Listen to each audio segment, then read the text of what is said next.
Thank you. I wanted to start by saying thank you to all of you attending. Thanks for taking time out from your busy schedule to be here.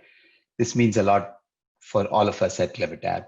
Uh, Broadly in the audience today are a lot of our customers, obviously our friends and well-wishers, some employees, in fact, and thought leaders and industry veterans, really. And you cannot imagine the boost that we get by showing off our latest innovations to an audience like this.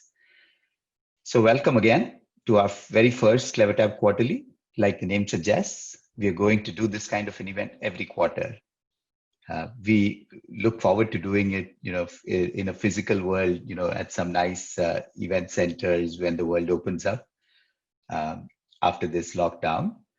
And with all the innovation going on in the space of user engagement and retention, I really feel that getting in front of you every quarter will be a great way for us to get some feedback, some input on direction, and anything else really that you can think of. So look forward to that.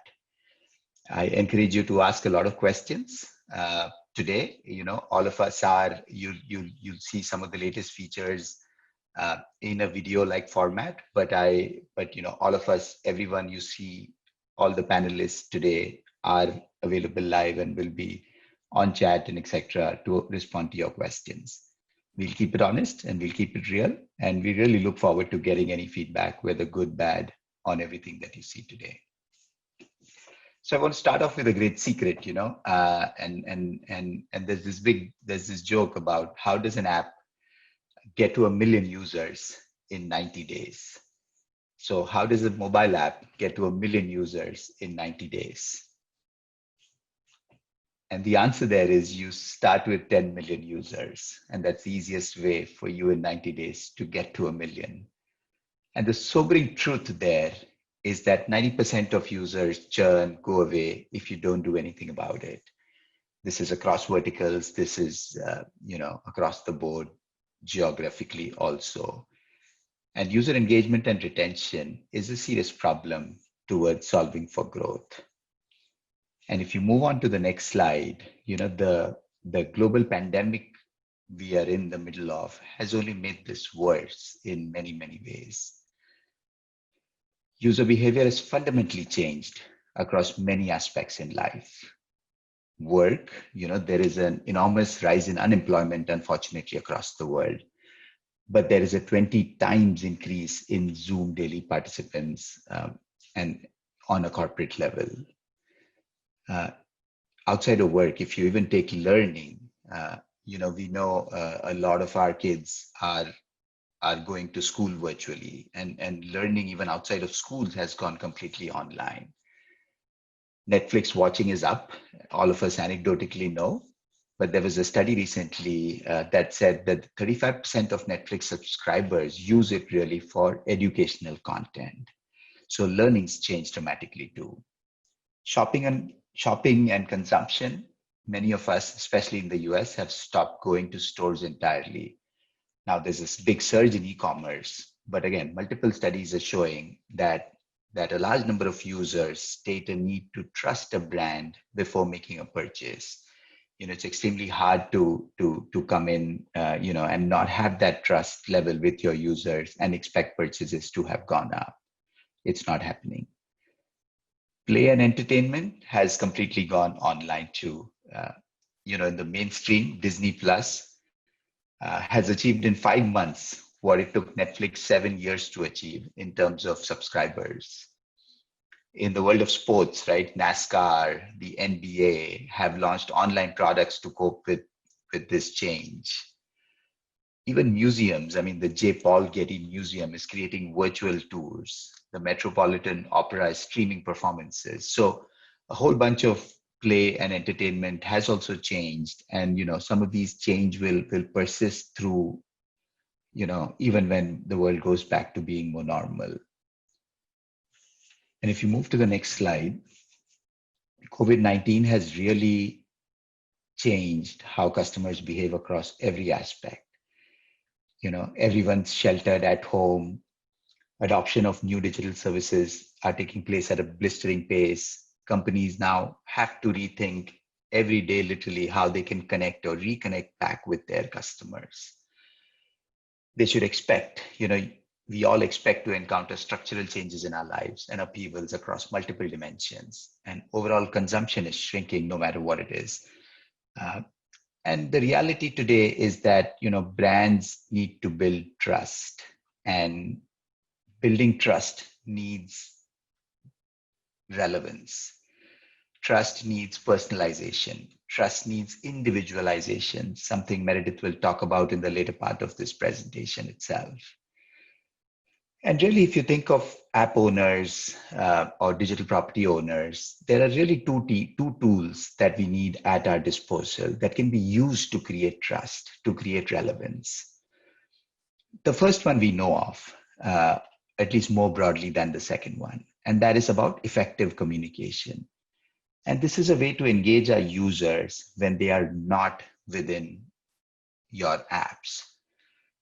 Effective communication is important, that it is timely, it is relevant, it is contextual, and it is really useful to the user. And the second tool that we have at our disposal is that of creating delightful product experiences. Now, this is an area, this is literally, how do I change the app experience? How do I show a different homepage to a different user, to a user who has, for example, not launched your app for 60 days? And the homepage there you want to show maybe is what are the changes that you've made in your app since the last time you were here. But a user who's there twice a day and was there yesterday, you have a completely different homepage for that kind of a user. When your bill payment is due, in 3 days or in 5 days, how does a pay bill button automatically show up on the homepage just for that user? How do you do different menus so that you can cross-sell, you can upsell, you can create context, that is useful to the user? How do you do that differently per user? So delightful product experiences, and you'll see that, in one of the demonstrations today, is something that people forget to do out with communication. And this unfortunately is treating or reacting with users who are in your apps every day. These are your loyal customers. These are people who are opening and inside your app, and you treat them exactly the same as somebody who's not in there as often. So both of these tools need to be used so that you can give this holistic experience to a user when the person's in the app and away from the app. And our mission at CleverTap, really, like most of you know, at least all of our customers know, is to provide you both of these tools in one very tightly integrated, data-driven experimentation and optimization platform. We are proud that we are the only platform in the world that offers both of these tools. Of course, there's a long way to go in our roadmap to the future, and you'll see a little bit of that when Vishal comes on stage and talks about it. Everything will get better, everything will improve, get easier to use, get even more tightly integrated. But really, the foundation is in place today to significantly improve your user experience, your user retention, to drive your user retention metrics up, and your lifetime value metrics up. If you go on to the next slide, there is one topic that is very, very relevant in today's world, and that is about the total cost of ownership. Now, if you think about from first principles, how you solve for user retention, or how do you increase lifetime value of every user who's using your platform, there's a whole bunch of software that needs to come together. It starts with having all the information that's possible about the user: demographic, geographic information, technographic information like what browser, what phone, all of these things, and most importantly, all the behavior information. When did the user come into the app? How often does the person come? When she shows up, does she go into the electronics category or the apparel category? Does she read sports news? Does she watch comedy movies? Things like that. So the more information you have about the user in a unified customer profile, the better you are. Then you got to understand your behavior. your users' behavior. And that's where this module of analytics shows up. Now, in order to be contextual, in order to be relevant, you need to have extremely powerful segmentation, not only based on past behavior, but in real time. And more importantly, I mean, a lot of use cases now are being solved by future behavior segmentation. By, again, you'll hear a lot about this in the conversation today. But how do we figure out which user is likely to churn, which user is likely to make a purchase, which user has propensity to respond to your messages, um, what users work better on what channels, and so on. Um, and with this powerful segmentation, you can individualize product experiences for this user. You can also individualize, obviously, messages for these users.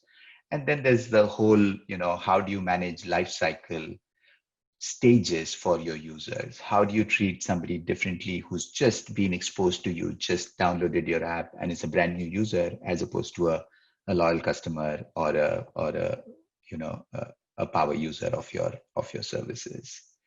So it's expensive to put together all of these things. All of these things, you could do it separately. You can buy sort of one-off tools that focus on these things, like a CDP platform that's all about a user profile and some segmentation, like marketing automation platform, which is all about doing campaigns or doing omni-channel messaging, really.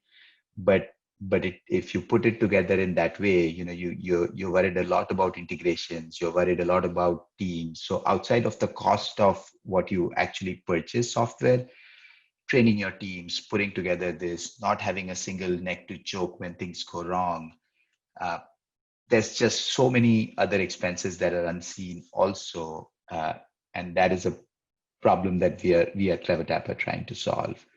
And even even if you take aside the cost, really, there are so many benefits of just having everything work together in real time, and so many use cases that you will miss out on by having to export data from a CDP platform and then import it back into your email automation system or your push notification system. If you do segmentation outside, you miss out on real time use cases. When somebody enters a geofence, for example, or somebody reaches home, or somebody reaches an airport, things like that. And so this is another consideration that all of us must have, as we put our users and our customers at the center of our life and build everything around them. Go on to the next slide. This is really the value proposition that we offer. We enable brands essentially to become relevant, become irresistible to their users by powering personalization, by powering individualization at scale, to not only get the right message to the right user at the right time that suits them the best, but also create experiences that are different and that make the user feel that the brand cares about them and knows them and is friendly to them. So again, the whole platform is actionable in real time. It provides individualization at scale. It offers a much lower total cost of ownership. There are no unknown costs. There are no hidden costs. And just on the messaging side, this is true omni-channel orchestration. It's pretty easy to deploy. Deployment happens for most of our customers within a few days, and it's fairly simple to use. Move on to the next slide, and that is my last one. What is exciting to me is just first of all, the speed of innovation, this continuing innovation. We do multiple releases every month, and the speed is just astounding. The feedback we get